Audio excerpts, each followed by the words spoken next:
Okay, so special episode tayo. This is 3581, 3582, and 3583. Gagamit tayo ng tarot, ah. So, alamin natin ngayon kung ano yung pwedeng sabihin sa atin ng tarot. Tatlong barahan lang po ang kukunin natin. Alam nyo, hindi pa ako nagsisimula. Kanina, nagsisitalunan na itong barahan na ito. And this is a general reading. So, pakibasa na lang po ng mga messages sa screen. Baka gusto po ninyo. Okay? So, ngayon, kukuha tayo dito ng tatlo. Titignan natin kung ano yung meron dito. Una, ay, Three of Cups. Oy. And pangalawa,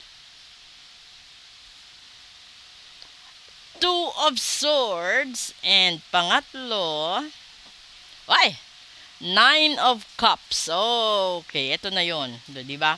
Kasi, yung Three of Cups kasi, ibig sabihin, makipagtulungan ka, makipag-collaborate ka, no? And then you enjoy it with your friends, your colleagues, your family members. This is a celebration somehow. So, ngayon, dahil sahod, siyempre, pwede ka mag-happy-happy, di ba?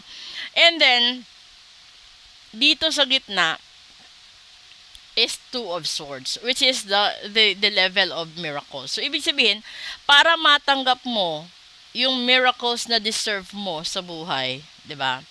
Huwag kang magdalawang isip kasi yung state of mind mo ngayon is hindi ka sigurado, 'di ba?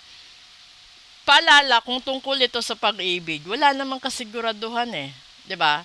So kahit gaano mo kamahal ang isang tao, kahit gaano siya kahalaga sa iyo at kahit gaano ka kahalaga sa kanya, walang kasiguraduhan na hindi siya magkakaroon ng pagkakamali, pagkukulang at temptasyon.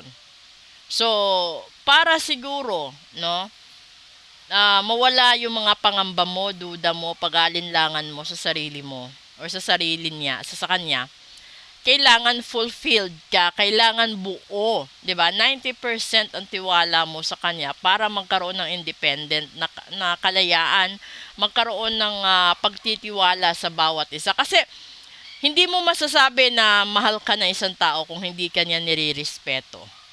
Yan yung tatandaan ninyo. So, bago ka mahalin ng isang tao, dapat matuto siyang rumispeto sa'yo, sa pamilya mo, and at the same time, may tiwala kayo sa isa't isa. Kasi yung two of swords, doubt ito pagdadalawang isip, hesitation. But the first thing is you really enjoy it, 'di ba? Which is taking an action is pag ginawan mo ng paraan yung mga problema mo, kailangan wag kang mabagot, wag kang mareklamo. Kung ano yung kaya mong gawin, gawin mo na, aksyonan mo na para ma-push mo itong pangarap mo sa buhay. Okay?